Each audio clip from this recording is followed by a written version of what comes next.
we give you only the one word definition, but actually the Pali one is the first noble truth is dukkha, suffering or unsatisfactoriness. The second noble truth is dukkha samudaya. We just put the word samudaya. Samudaya is the cause. The full one is dukkha samudaya. That means the cause of suffering, the cause of unsatisfactoriness.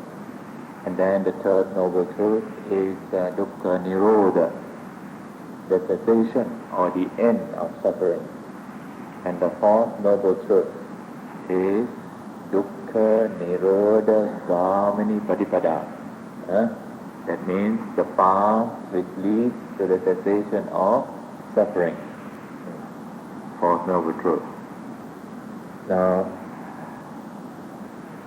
this Four Noble Truths can be understood also in terms of cause and effect. Can you tell me which is the cause, which is the effect of the Four Noble Truths? What is, now, the first one, dukkha, is it cause or effect? Effect. Second one? Yes, second one is the cause, no? Cause of suffering, that's the cause. The effect is suffering. Right. Nirodha is the cause or effect? It's the effect. Then, magga. Magga is the path, the way, which leads to the end of suffering. That is the cause. So you can understand the Four Noble Truths in terms of cause and effect also. These Four Noble Truths,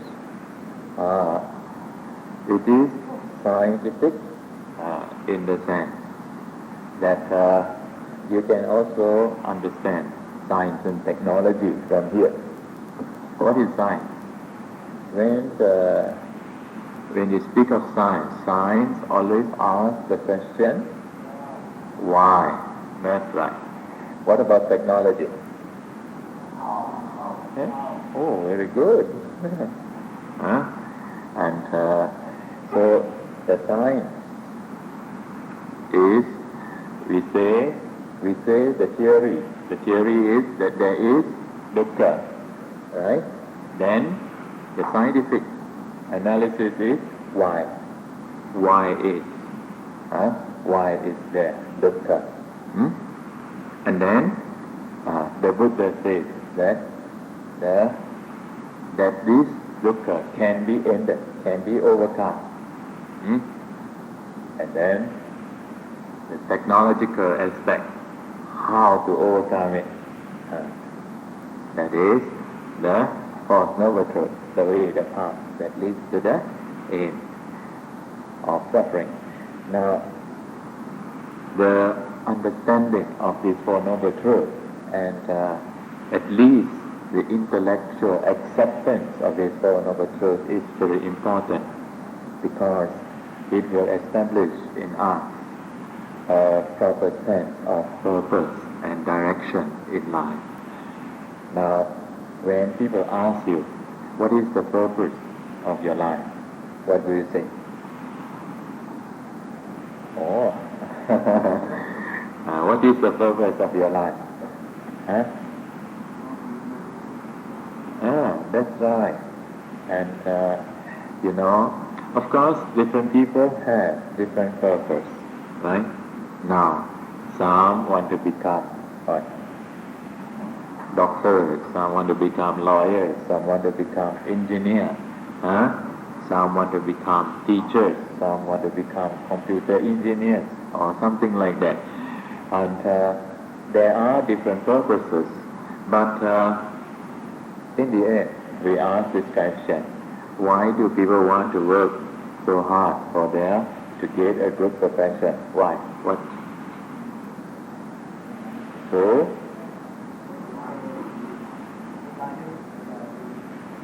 to have money. They want to have money, they want to have status, right? They want to have status. For what? Survival. You know the meaning of survival? Survival means what? Come. That's right. Survival. When you talk of survival, that means just to survive. Just to survive, you need what? Only 4 things. What do you need? Food, clothing, shelter, and food. So you don't need very much for survival, no? Do you really need a lot for survival? Huh? Here you are able to survive here, no? In the heart of Kuala Lumpur, you are able to survive here. Huh? You don't have TV, but some of you have radio also, no? I have seen. And there are so many things that you have cut off from. So many things. You don't need all various gadgets that you have added on to your life. Now you see you have simplified your life. And I think some of you have the experience of very peaceful. Are you happy? There you are. You're happy of Pabbajja Sukham. That is what you call Pabbajja Sukham. The happiness that you get through the renunciation, leading forth, going forth from the home to the homelessness. But I think some of you now begin to have a lot of thoughts in your mind, because now you think, well, I want to go back already. What to do?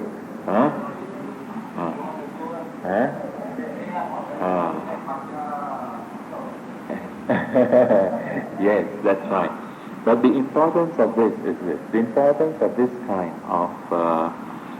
of program, or in fact some of you who have the occasion to attend retreat, short-term retreat, what it does is it gives you some kind of experience and to see that it is possible to have another kind of happiness, and it is that happiness is not only derived from worldly things, and there is another kind of happiness.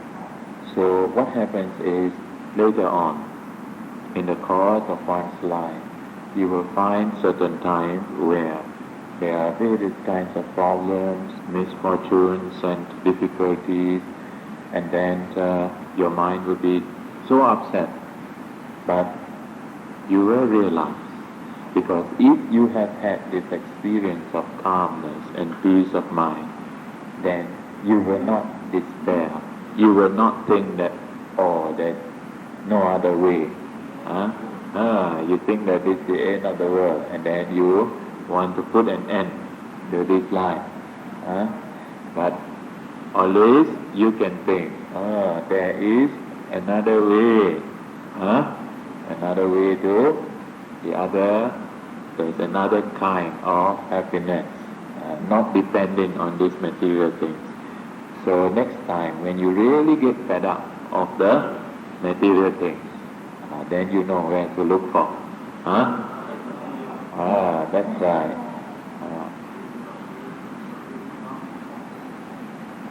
Subway?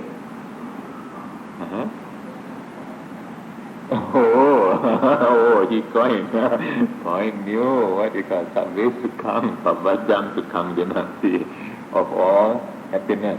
The happiness of renunciation is highest happiness, and it's greater. Actually, in the Dhammapada, the Buddha advised people how to give up the lesser happiness for greater happiness. The lesser happiness that you derive from the household life, and to give up for the greater happiness. So don't give up. When sometimes we have some beautiful places that you can go. Go Buddha Gaya, Sarnath. And this is what once went after a few years of my monkhood, and I was very disappointed, and seeing that what is in the books and what is in the actual practice, that there's such a great difference. So I was very disappointed with this way of life, and then my mind was very upset. And then when Chief Reverend came to know, I came back, and Chief Reverend told me, why not you go to India, go for pilgrimage? That was how I made up my mind on the spot. And on the very same day, I go and find, at that time there was not much money, so go and find a ship, Chidambaram, paid only $200 to go 5 days travel to Penang, to Madras. And then from there, when I started to travel, when I visited all the various Buddhist holy places, and I see the conditions there, and all the various Buddhist monasteries, then I realized that it is not possible to find the ideal place that I'm looking for, because I was looking for an ideal place for me to practice, and also the ideal teachers, the ideal the ideal place, an ideal place for me to study. Oh, cannot find these things. So I decided to go back to study, go back to Sri Lanka. And then this time the mind was stronger. Begin to see that everywhere there is unsatisfactoriness. No? And we have to make the best use of wherever we are. We try to make the best use of that situation. And so later on also, in the course of your spiritual search, and you may have certain ideals, but you may not be able to fulfill. You may not be able to attain this ideal immediately. You try to look for the ideal teacher, the ideal person to associate with, or the ideal place for you. Actually, we cannot really find all these things. The ideal thing is in our mind. We try to make the best use that we can in whatever place, in whatever situation. But later on, after you have, you should continue. You should continue with the good work that you are doing, and also whatever you have learned, to try to put that into practice. If not much, even a little bit, if you can put that into practice again and again and make it a habit, then with the good, what you call a karma that you do, and then you keep the aspiration in your mind, even though sometimes you cannot, you like to live this way of life, but cannot. There are so many obstacles. Parents, mother, father, brothers, sisters, obstruct. And actually still karma is not right, because we have not done our part. In the past, we have not paved the way for our own parents to come to the Dhamma, and that is why, not knowing, not realizing the Dhamma, so they become an obstacle. No need to blame them. It is, we have to see it from our own point. And because we are born in certain parents, because of our karma, and why we are born in a certain family, not any other family, because of this karma too. And so when we realize these things, we try to make the best use and try to pave the way as far as possible for our parents and other members of the family to come to the Dhamma, like the Buddha, Prince Siddhartha. And he has for many lifetimes. In fact, the mother, Queen Mahamaya, has been his mother also in the past, And Yashodhara, the wife has also been his wife for many lifetimes. Even when he was what you call a teenager, there is one even as an animal, no, once, no, they have been together, and from life to life, and each time the wife have paved the way, have what you call supported the husband, and to enable him to perfect his paramis. In other words, to perfect certain virtues. No? And this is how they live together with mutual understanding. Not to fight for equal rights, but have mutual understanding. One paving the way for the other.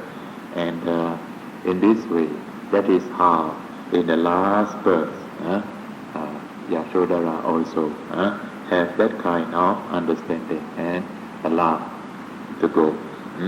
And so, like this, from life to life, if we realize these things and we start, if we have not started before, we should start now, like that, and pave the way. Right. We understand, if we look around us, that this life, and as long as we live in this world, as long as we are born in this world, we are subject to grow old, decay, old age, sickness, death. This thing we cannot escape, and we have in common with all beings, all animals. Look at the pigeons, look at the fishes, and look at the crows. All these animals, we have one thing in common with them. What is this one thing? Because we are all born in this world. As we are born, we all will grow old. We all will become sick. We all will have to die one day. This is the equality. In this sense, we are all equal. And then, when you think like this, then you can have metta panya, or metta with equilibrium mind, because you think that, see, they are all born, grow old, become sick, die. We also have in common, we are all friends. In that way you can maintain. You give metta with panya, with wisdom and with equanimity. Right. Now, the Buddha pointed out, firstly, the way we define dukkha, the way that you can see it, birth, old age, sickness, death.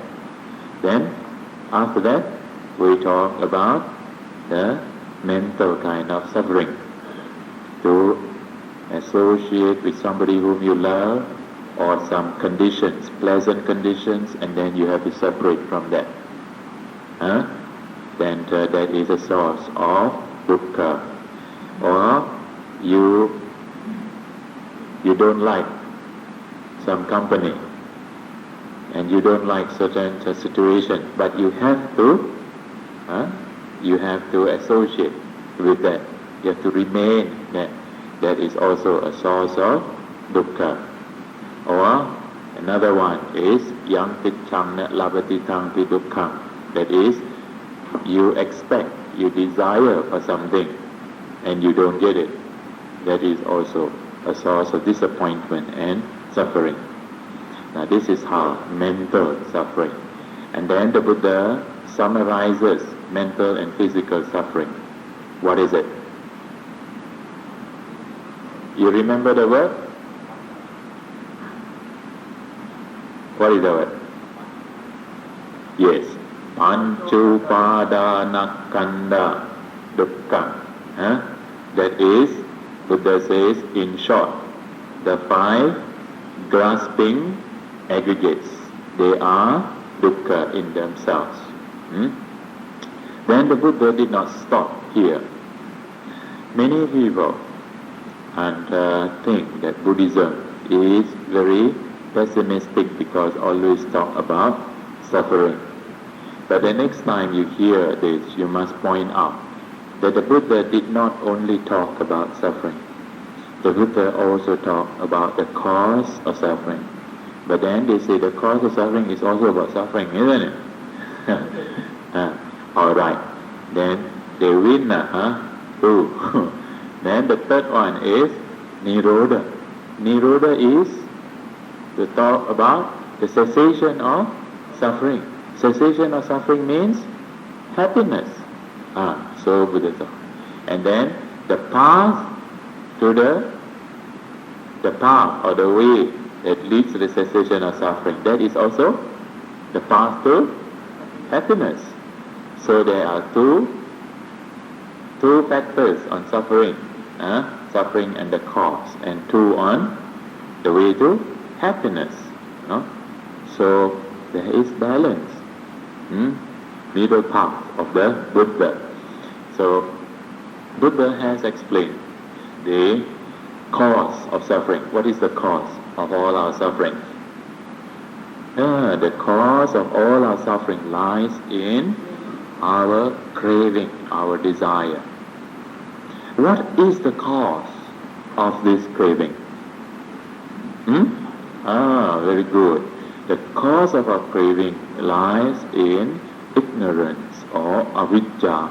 This avidya, not knowing the nature of life, not realizing, not being aware of these fundamental Four Noble Truths.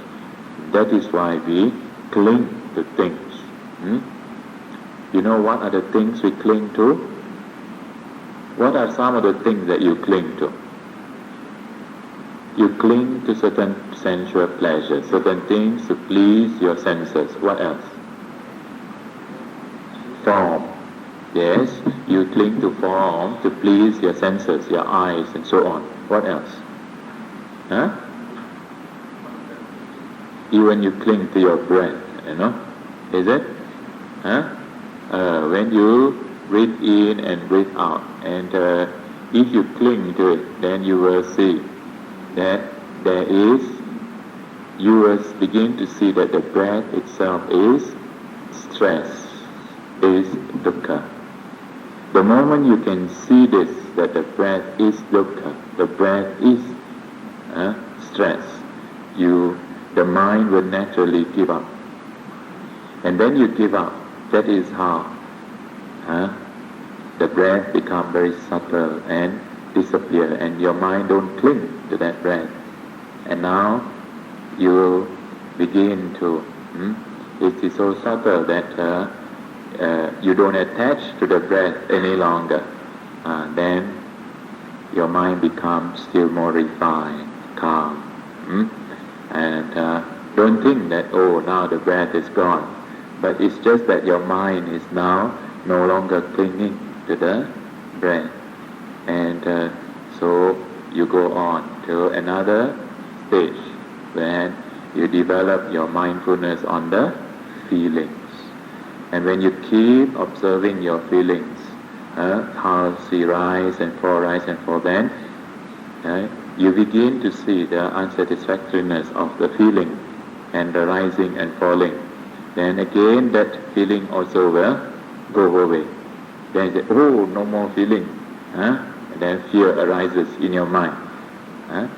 But now you know, you should become aware that when feeling is not there, then don't be afraid. Go on to the next stage. Then you just turn your attention to observe your mind, the states of your mind. Because these four foundations of mindfulness, one leads to the other. One leads to the other. When you practice mindfulness on the body, naturally you become more aware of your feelings. Then when you practice mindfulness on feelings, you become more aware of your thoughts, the states of mind. When you become aware of your states of mind, the thoughts, then you will be able to see the Dhamma and be able to contemplate the Dhamma like that. step by step, like that. Yes. A state of mind. Yes, sometimes you can see your mind where there is craving, you know there is craving.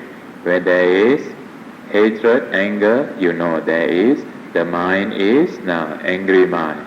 Or where there is confusion, you should know that the mind is now in a confused state, like that. And then when there is joy, happiness in the mind, you should become aware that there is joy, happiness in the mind. But don't cling to it. Then when you see that your mind is concentrated, you know that there is concentration in your mind. If your mind is not concentrated, you know the mind is not concentrated. So in other words, these are your different states of mind. Different states of mind. Whether concentrated, not concentrated, anger, with desire, and so on.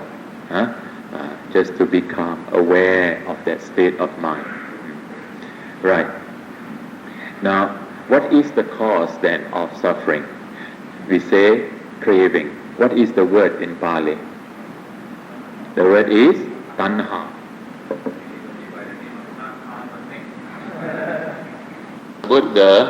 The Buddha defines the meaning of craving. There are three kinds of craving. What are the three kinds of craving? Kama tanha, bhava tanha, vibhava tanha. Kama tanha, you know the meaning of kama tanha. Do you know? To please your eyes, ears, nose, tongue, body, as well as the mind. That is kama tanha. To please your tongue. You eat and eat and eat. And then you get all kinds of eggs. Then bhava tanha. What is this bhava tanha? Craving for existence. What is this craving for existence? Yes, one form, one specific case, one specific example of this is the craving for eternal life, immortal life, right? And that is how this idea of eternal paradise have come to being, because of the element of craving for existence. No? Okay. What else can you understand by this? Craving for birth. Yes, craving for birth in the rupa, arupa loka is also the craving for rupa loka. That is what you call bhava tanha. Bhava tanha also the craving for existence. In a more mundane sense, we can also explain in terms of the craving for the becoming. You want to become this and become that, right? Bhava means become, to exist, to become. What do you want to become? You say, so he has been struggling for so many years to become what? A surveyor, quantity surveyor, and have full satisfaction. That's why he renounced. No full satisfaction also. And some of you have, in the past, have worked so hard to become businessmen. And then you get into a certain field of business. And then you begin to see that it is also not satisfactory. Right? It is like that. Some now you want to become this. And then when you become that, you find that, you want to become another thing. It is always like this. And that is the nature of the process of becoming. It is in fact, that is the cause. Because you want to become this, and then you become that, That is the cause of suffering, no? And then, or else, the other way. The other way is not to become. The craving for non-existence. You don't want to become. Don't want to become what? You don't want to become teacher. You don't want to become. Then dukkha arises. When you don't want to become also, it is actually the other side of wanting. On the one hand there is wanting, and on the hand is don't want. If you don't want this, then you get it, and dukkha. You don't want to become, and then in the process somehow, you have to go through that. You have to become that first. Then there is the very unsatisfactory state. And the craving for non-existence, those people who have this kind of idea and very such strong craving for non-existence, this is how it conditions the mind, conditions the person to give up their life, to commit suicide, because they have this strong vibhava tanha, craving for non-existence, because they think that if the life finishes, then there is nothing more. They don't want to exist anymore. Can or not? Cannot. Not possible. So think twice. Because if you cannot solve your problem in this life, then in the next life, it continues. And especially those people, when they die in such condition, their mind is in confused state. The mind is conditioned by hatred, by delusion, by strong craving. And this is in the next life, more unsatisfactory states of existence, and more problems they add on. So must try to, when problems are there, if you have confidence in the Buddha, the Dhamma and the Sangha, you will know that there is no problem that cannot be solved or cannot be overcome. Only thing, some problem may need a little more time. Some may need a few days, a few months, a few years, maybe a few lifetime too. Also, it is, but you can solve it. So when you develop your mind and you strengthen your mind, then you will be able to endure. You're able to confront these problems. Just like the trees. If you look at the trees, when you live in the forest and forest kind of environment, you can learn many things when your mind is quiet and you have no books to read, no class to attend. Just sit down. Sometimes you feel very bored.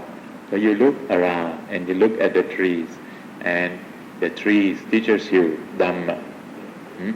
You look at the trees, how the trees, they, in the morning, you find cold, they are still there. And then rain, sun, they withstand all the whatever changes, weather conditions. Not only the weather condition, climatic changes also they withstand. Only thing sometimes when there is too hot, dry season, then they start shedding their leaves. And you see how these plants, they shed their leaves. And then when the new leaves come up, that is how they grow. So we learn two important things from these plants. Then see how they can bear the hardship, they can endure the difficult conditions. And we also learn that in order to grow, in order for the plant to grow, they have to give up, they have to do dana. They have to give up what? They give up clinging to the old leaves. As long as the old leaves are still there, they cannot grow. The old leaves have to fall down. Then they get new leaves. Then they start to grow. So we see how those plants that give up a lot of leaves, they grow very fast. You notice that? In certain countries, the plants all go. Then in the spring season, very quickly they grow. And so there are many other things that when you look, you can look in the nature and with the calm mind, with the quiet mind, and then you can reflect and you can receive the Dhamma. This is what you call the forest Dhamma, trees. Can teach you many things. Even the earth. If you look at the earth now, how many of you have been spitting? Somebody spit, urinate there and throw all the rubbish there on the earth, right?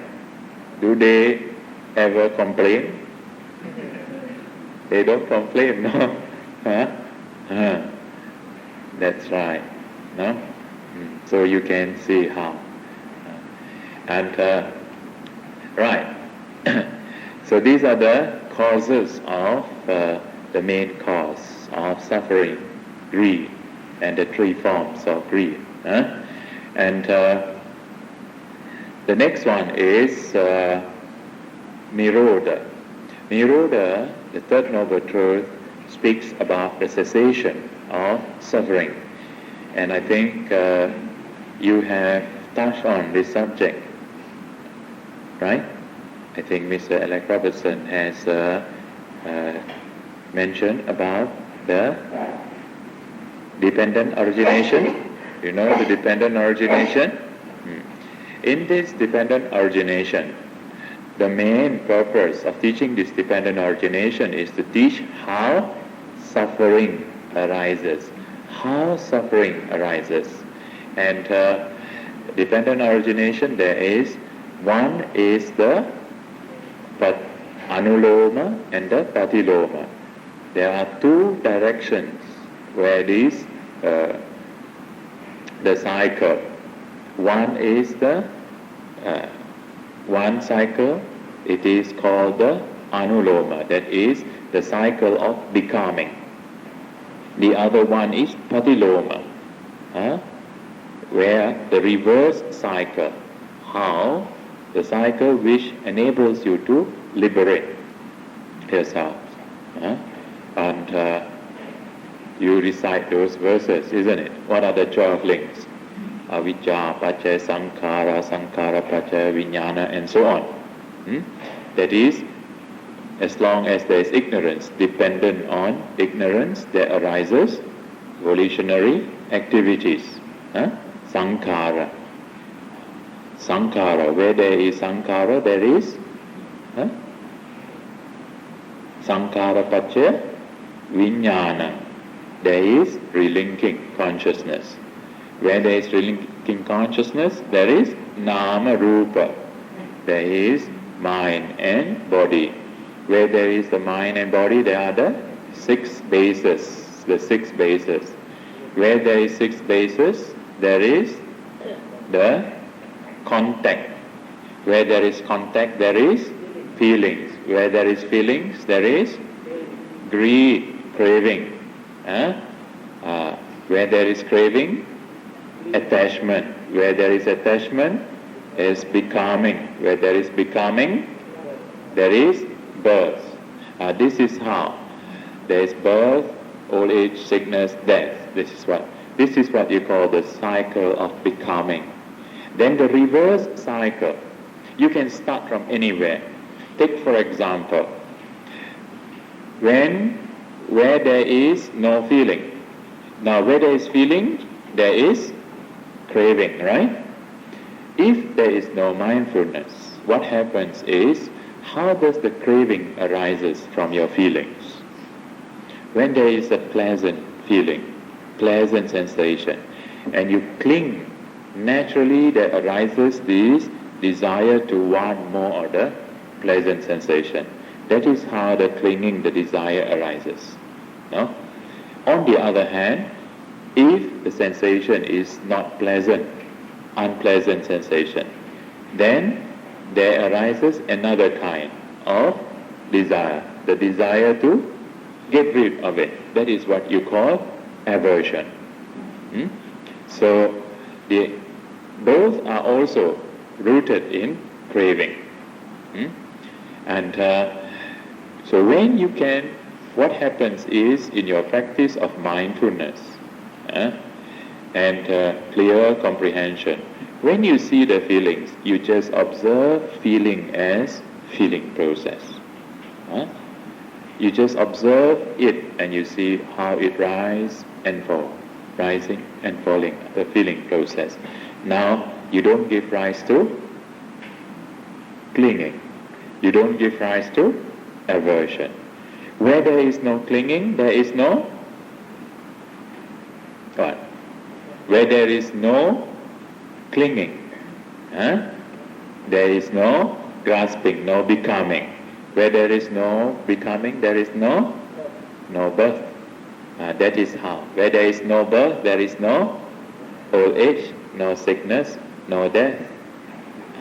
That is how we go the reverse cycle. That reverse cycle is called the patiloma. That is the cycle of liberation. Right. That is how the Buddha explained that the cessation, that suffering can be ended.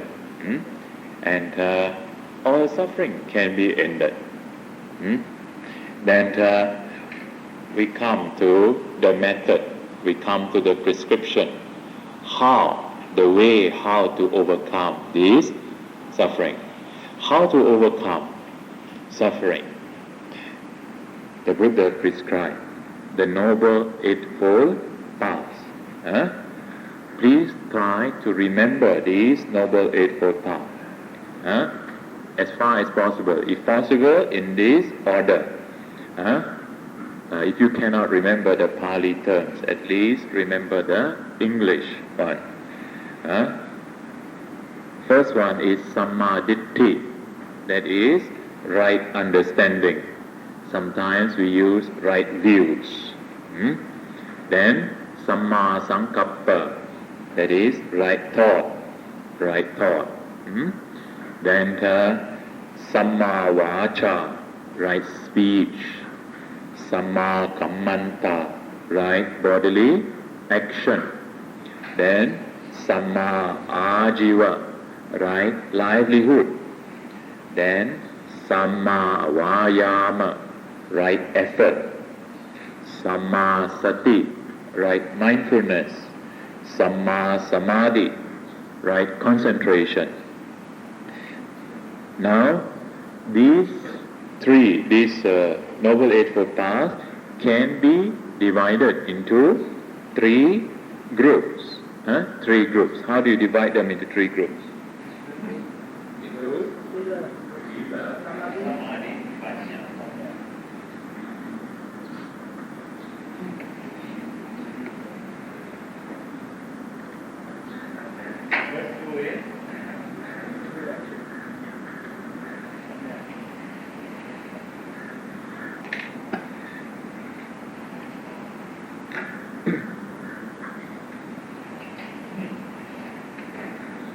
Now,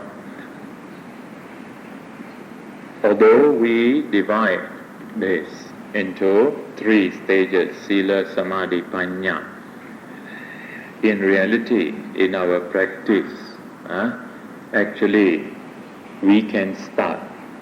In order to get into this path, we need to have at least a little amount of wisdom, right understanding.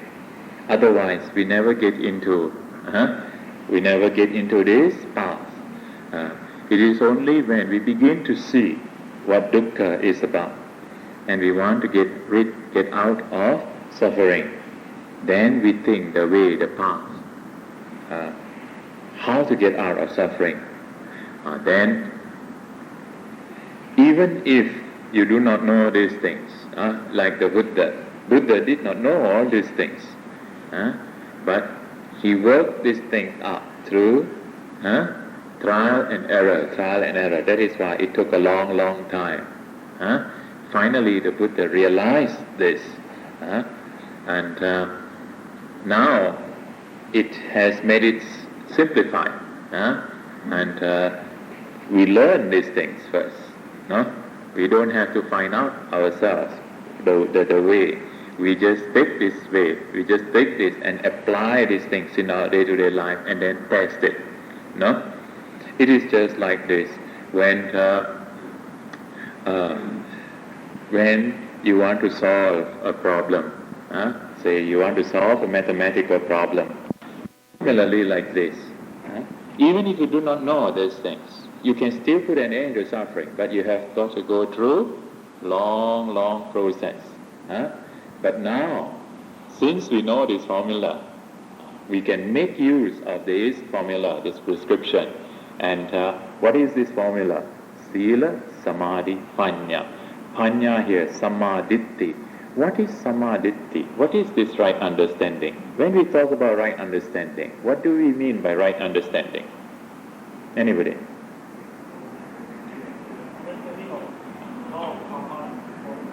Very good.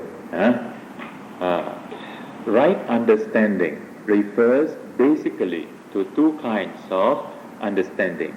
The understanding or the knowledge of the law of karma, cause and effect, and also the understanding of the Four Noble Truths. This we can say the understanding of mundane and the supramundane. When you understand the law of karma, the law of cause and effect, is that mundane or supramundane? That is called mundane. Mundane truth. Mundane wisdom. Why is it called mundane wisdom? It is called mundane wisdom because just by knowing the law of karma, cause and effect, it does not lead us out. But we know, when we know the law of karma, that is, evil begets evil, good begets evil. Good begets good. So what we do is we avoid evil and we do good. That is so much there is to the law of karma. But as long as even we do good, we still have to be born in this world. And that is why we call it mundane. Mundane in the sense that it still keeps us within this samsara. Although it may be a better plane of existence, right? It may be more happiness, less suffering, but still we are in these rounds of samsara. So the understanding of the law of karmas merely binds us, still binds us. That is why we call mundane wisdom. The supramundane wisdom is the knowledge with the knowledge of the Four Noble Truths.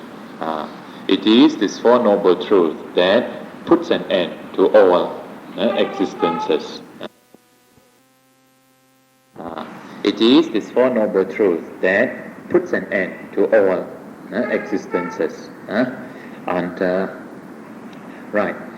And apart from these two, then there are different kinds. The understanding of various things in terms of anicca, dukkha, anatta. This is also right understanding. Right? Understanding of paticca, samuppada. Right understanding.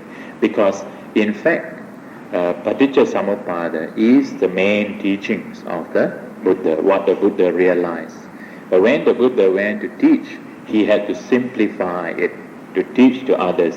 That is that he taught the people in terms of the Four Noble Truths.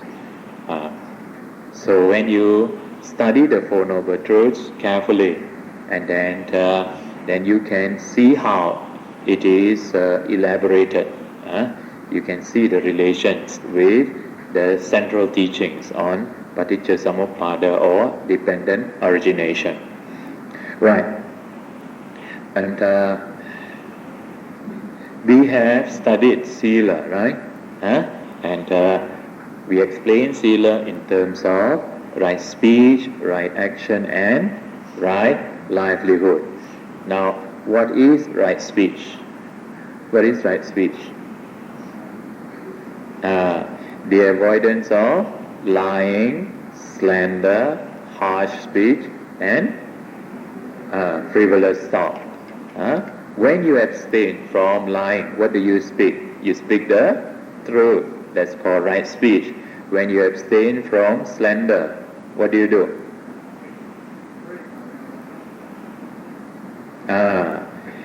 Now, the purpose of slandering or backbiting is how people backbite and separate people from one another. So, the speech which helps to unite, which helps to bring people together, right? Bring harmony to the community, bring harmony to the society. That is, if you know how to bring people together, that is right speech. Even by your speech, you can bring people to live together peacefully and not to separate from one another. Then the opposite of harsh speech is by using polite words. Opposite of rude words, you speak politely. And the opposite of frivolous thought is useful thought. You know the difference between useful and useless thought? Useless thought are those thoughts that does not lead one to the realization of the Four Noble Truths. Useful thoughts are those thoughts which lead us to the understanding, the realization of the Four Noble Truths. That's what you call useful thought. And then right bodily action. You know what right bodily actions are? Free from killing, stealing, and free from sexual misconduct. So what are the opposite? The opposite of killing. The practice of loving kindness and not harming, not hurting others. Then the practice of non-stealing. Generosity is already one step forward. Actually, why do people steal? They steal because they do not respect the rights of ownership. You don't respect the rights of ownership, therefore you steal. So the opposite is to respect the rights of ownership. When you respect the rights of ownership, you will not destroy. Even vandalism, the breaking of telephones and breaking of public and destroying public things, that is also amounting to stealing. What you call not respecting the rights of ownership. So we should respect the rights of ownership. And of course, giving is one step more than that. And then sexual misconduct, to abstain from sexual misconduct and to practice sense restraint, to restrain one's senses and not to misuse and abuse our senses. And why is it we use sexual misconduct? Why not sensual misconduct? Because actually senses, the word kamesu michachara, the third precept, kamesu michachara, refers to sensual misconduct. But in English we use the word sexual misconduct because in sexual misconduct there is the abuse of all the senses. All the senses are involved. So that is why we use the term sexual misconduct. And then The next one is Samma Ajiva, right livelihood. Now, in the same way, the Buddha has explained there are certain livelihood which are regarded as unwholesome or unrighteous livelihood. What are these? There are basically 5 kinds of livelihood. One is the production and sale of armaments. Production and sale of armaments. That means production and sale of weapons, bombs, guns to kill. Then there is the production and sale of poisons. Production and sale of poisons to kill beings. Then there is what you call production and sale of intoxicants. Intoxicants. And then fourthly, the slave trade. You know what slave trade is? Selling human beings. And who was it who abolished slavery? Who said so? It was the Buddha. More than 2,500 years ago, Buddha has taught these things, and Buddha told them about slavery, to give up slavery, no? Of course, Abraham Lincoln later on in America. And now, do you know that still today there are slavery?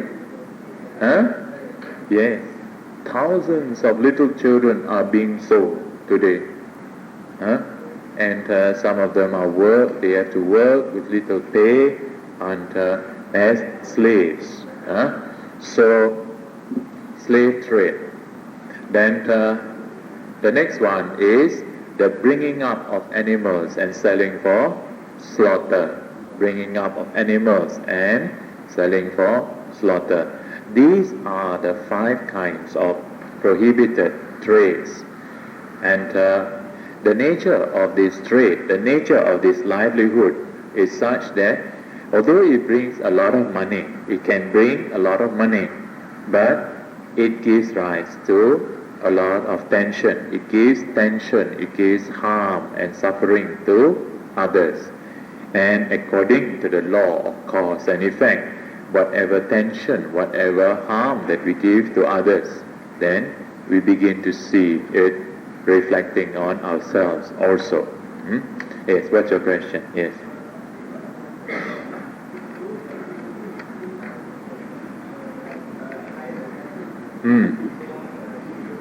Oh, of course, it comes under wrong livelihood too. Yes. Yes. But that's right. That's right. Killing. Yes. That is why. In the soldiers and it is not a very good. There are certain professions which does not come directly under prohibited, but it is blamable. It is blamable and not so peaceful occupation. In times of trouble, then your actions, you can be blamed, you can be censured of your actions. Although you can justify it in so many ways. And again, this question, people ask this question. Well, if we say that we have to lead peaceful livelihood, then who will want to become soldier? Who want to protect the country and all that?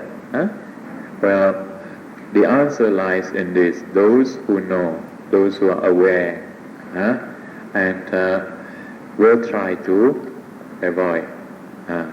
And in fact, when I was young, in my young days, I already thought about these things because my parents were telling me that, in times of war, you may have to fight. So I tell myself, in that case, I will join the Red Cross. So I joined the Red Cross. For 7 years in school, I was in the Red Cross. So in case any trouble comes, then I will be recruited in the Red Cross. So I don't mind in the Red Cross. Yeah. What about the selling and production and selling of eggs? Fertilized or unfertilized eggs. That's why now some people who are vegetarian, they also take eggs because today's eggs are what you call unfertilized eggs. In other words, there is no life in there. No, there is no life in there. The only problem comes is that how do you like? How do you like? In order to get unfertilized eggs, what you do is you keep the hen. You keep the hen in the cage separate from the male ones, no? From the cockerel. And how do you like? We separate you from all the women. And throughout your life you don't see women. Or you can see, but under bars. You can only look at them. You see? This is the kind of this is when we consider these things, then we see that we are actually depriving them of their freedom in that. And you see the greed of man. In fact, today it's very difficult to lead a totally peaceful kind of livelihood. Not so easy, so we have to be practical. We can only try to minimize. Don't go to the extreme. If you go to extreme, then you have a big problem. Because sometimes 90%, 99% of the money come from blood money. What you call the banks and other things invest in what? Armaments. That's the what you call the fastest way they can get money. And you know how certain countries produce armament. In order to sell armaments, they go and make wars in different places, and then so that they can sell their armaments. They sell the armament by the billions of dollars. No? This is what is happening in this world today. So is there a wonder? That is why there is so much of suffering. And the suffering that will come will be, a lot more. Yes.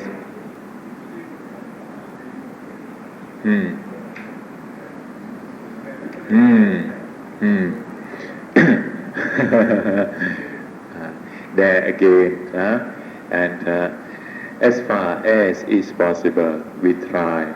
And but because there is sometimes there are certain animals that people rear and they do not for slaughtering and as pets and also sometimes we have to consider as pets how people keep these pets, no?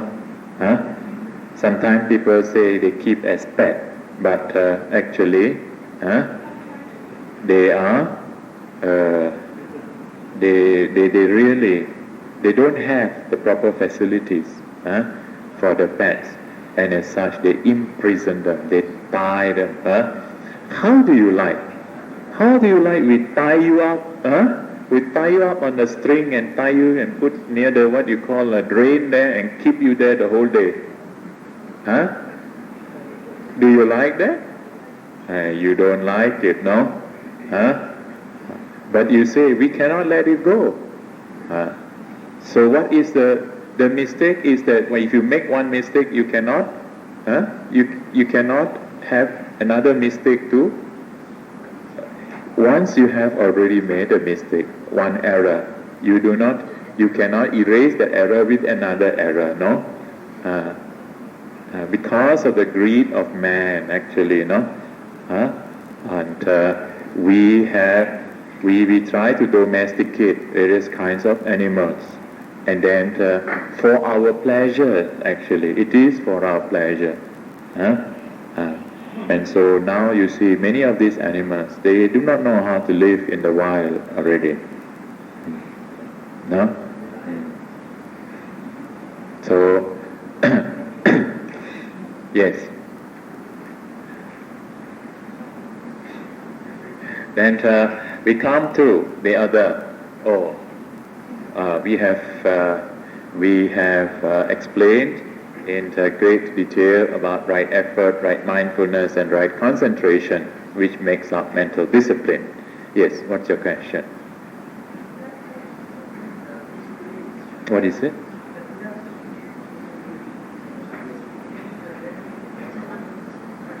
Oh, lending of money.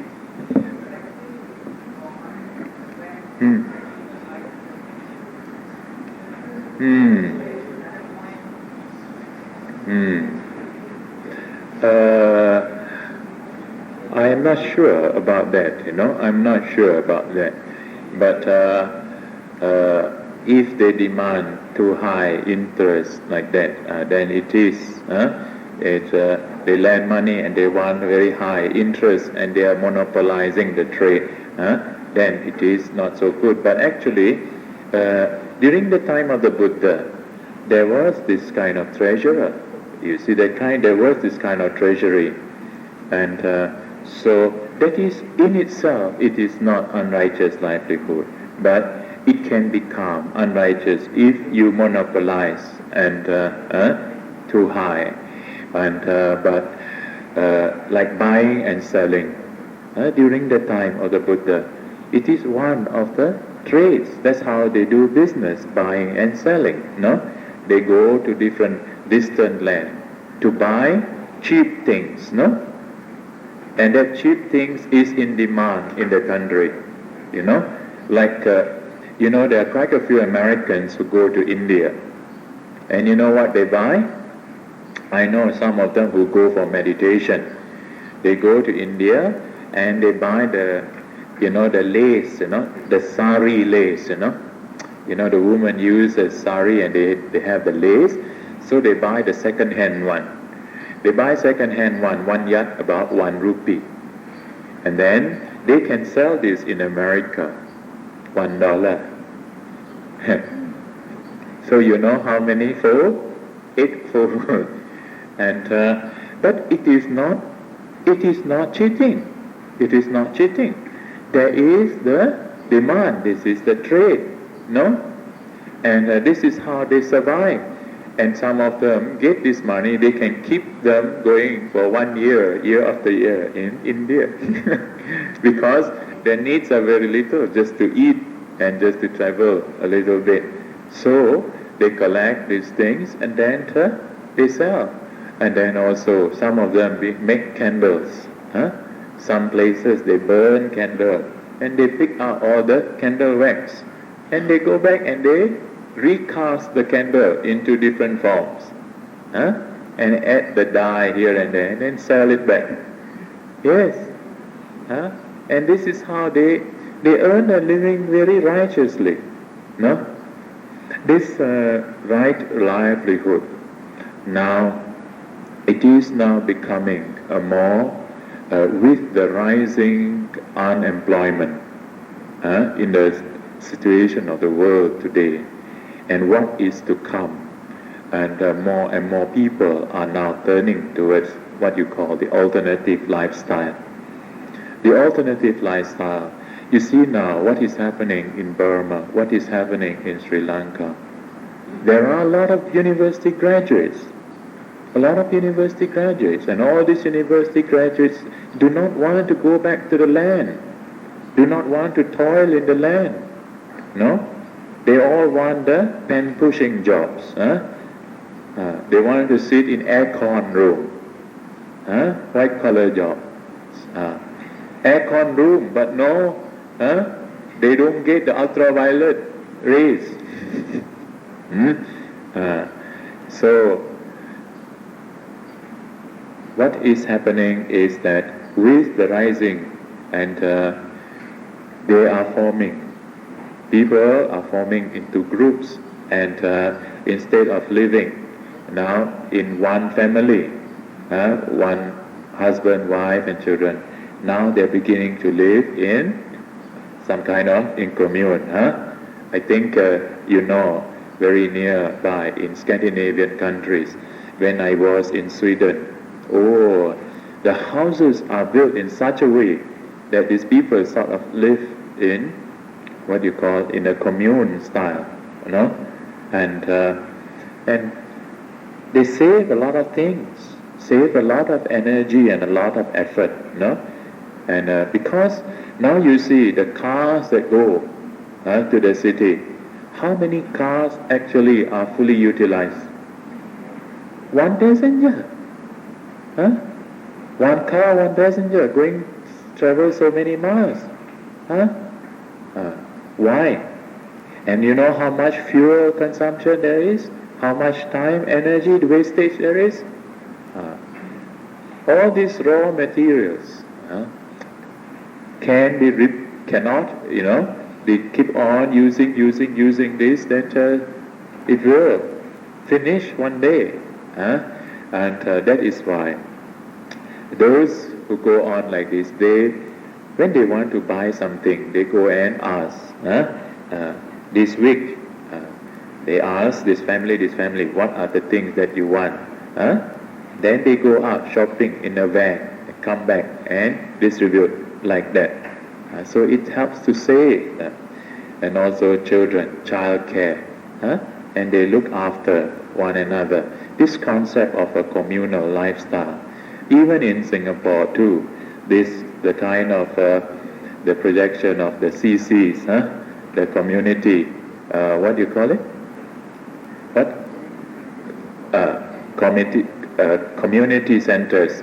It is to have that kind of community, communal life, one form of communal life like that. No? Yes. Anything else? Yes.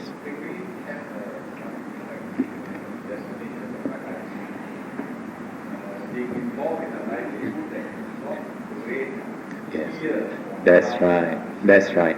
Those livelihood that does not give harm, does not give fear, does not give tension to others. That is right livelihood. There are very few of such livelihoods nowadays. No, teaching is a kind of don't have to give fear, don't have to have harm others like that. Very respectful. It's a respectful profession, noble profession. But now people, don't want to go to teaching. Only, the third class graduate will go and teach.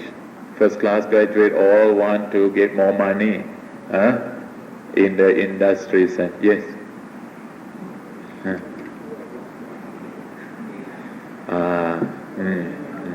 And I remember once in Ipoh, when there was this meditation teacher was going around, and in Ipoh, there are certain places near the caves, there are a lot of pig farmers, a lot of pig farmers. Then these people came to meditate, and then in the process of meditation, then they start to know about what you call a right livelihood, and so they were terribly affected. And this monk told them off right away, it is unrighteous livelihood, and they all get scared. And but what happened is, now when we go back there, we see they have changed their livelihood. Now they have turned their land into vegetable farming. So actually, in any form of livelihood also, it is difficult to be absolutely free from that, except for nowadays there is a technique, they call it, organic farming. Organic farming, where they don't use insecticide, they don't use pesticide. Yes. And it is a natural way. And I have seen this when I was in the States, and some of these black Americans, they took me to their organic farms and gave me tomato and these things to eat that fresh. It says, eat here, it says fresh. And they grow, and Because now they have this understanding of some plants. If you grow some plants together with some other plants, then those insects will not disturb.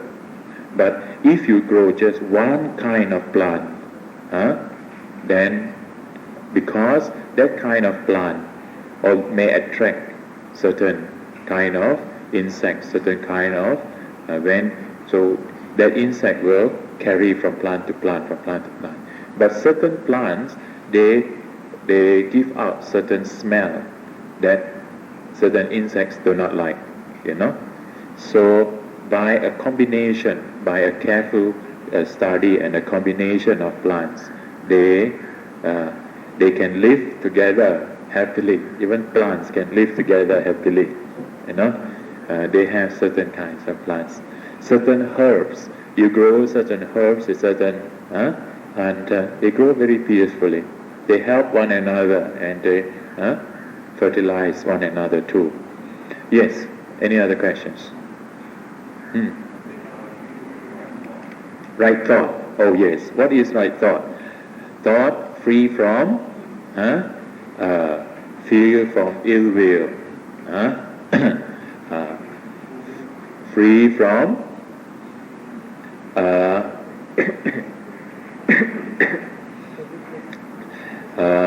avijja, free from ill will, free from cruelty, and avijja, right thoughts. What else? Free from covetousness, free from covetousness, free from ill will, and free from cruelty, cruel thoughts, cunning and cruel thoughts. These are right thoughts. Now, every time there is sorrow, every time there is grief, every time there is suffering,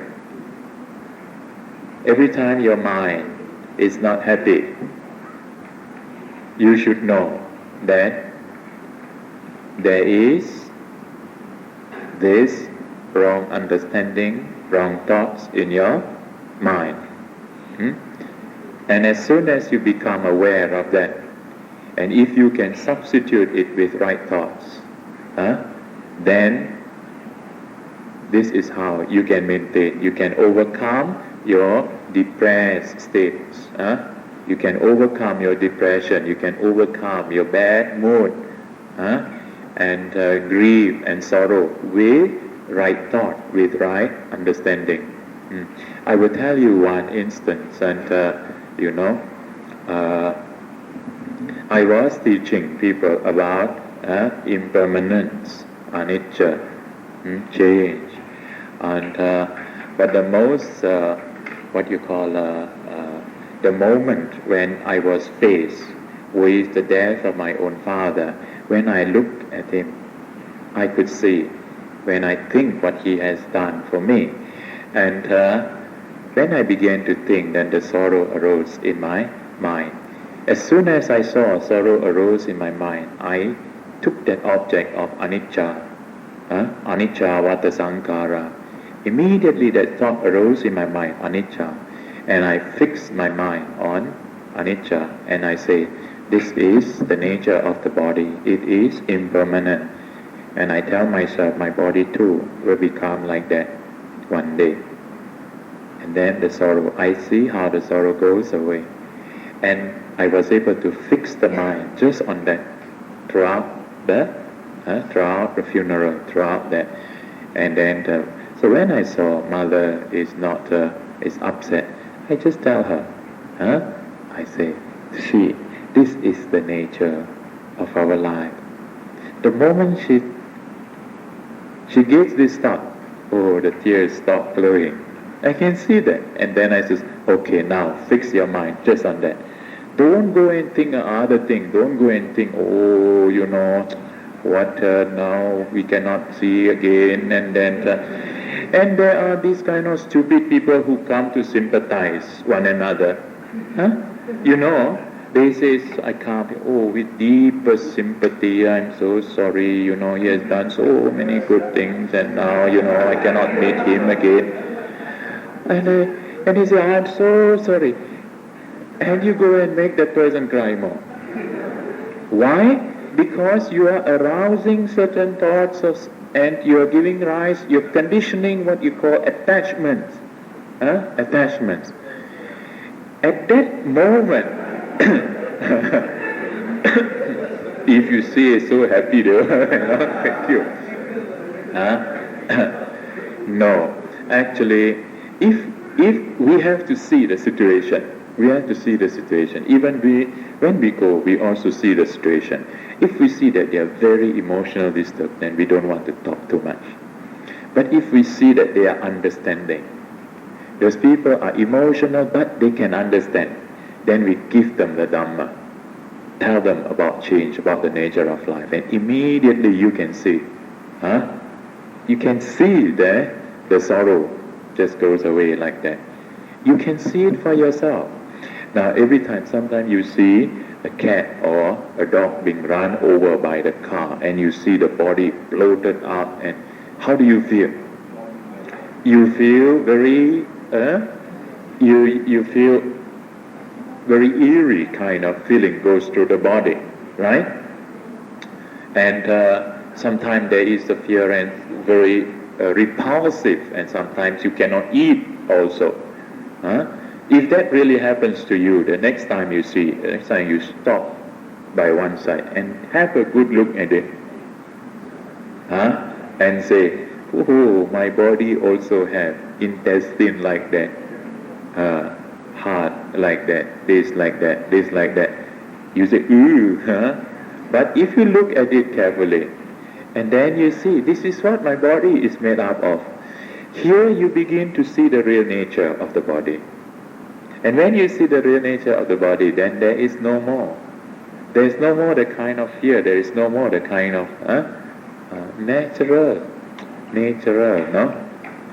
So what is it is the right understanding and the right thoughts in your mind. Always try to have right thoughts, right understanding. That is why we tell you to practice what you call the Brahma Vihara, Metta, Karuna, Mudita, Upekkha. All this revolves around the right thoughts, right understanding. No? That is the practice. Yes, any other question? Yes.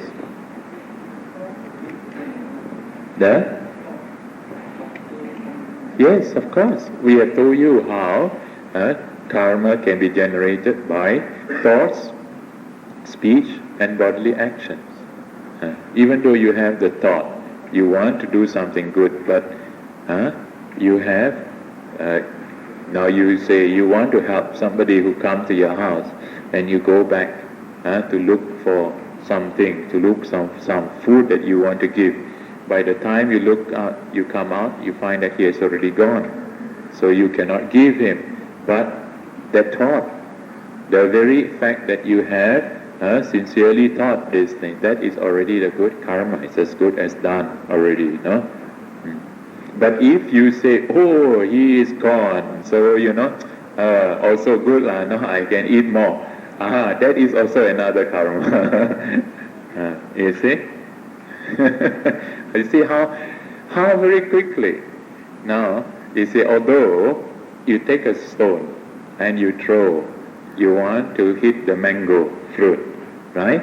But instead of hitting the mango, you hit a pigeon, right? And the pigeon falls down. And then, what happened?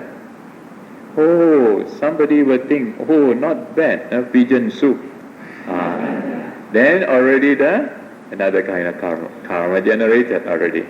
Although it is not amounting to the killing karma, no? But you committed certain unwholesome thoughts. Like you rejoice in the death of that being, no? Yes.